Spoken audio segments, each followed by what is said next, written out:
En hausse par rapport à l'année 2021, les montants des budgets de 2022 des 8 États de l'Union économique et monétaire ouest-africaine UEMOA varient entre 246 milliards de francs CFA et 9 901,1 milliards de francs CFA. La hausse de ces budgets pour le compte de cette année est principalement due à la priorité de transformation économique de l'espace vers une croissance durable inclusive selon la loi de finances de chacun des 8 pays. La progression des budgets nationaux, sauf cas de crise majeure, est tout à fait normale.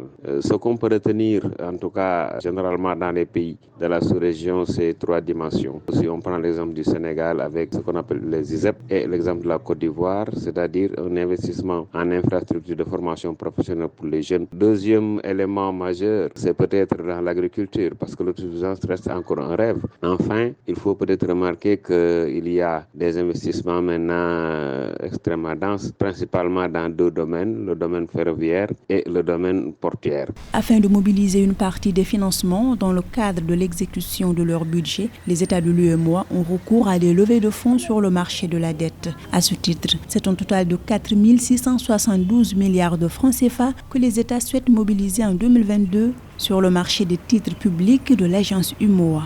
Si on considère que la Covid-19 est presque finie et que donc nous avons retrouvé notre rythme et notre temps de travail, on peut espérer atteindre un taux de 6% environ au niveau de la sous-région et peut-être un peu comme la Côte d'Ivoire peut aller même au-delà.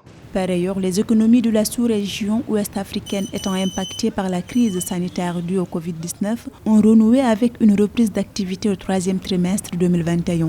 Pour 2022, l'UEMOA table sur une croissance économique de 6,4%.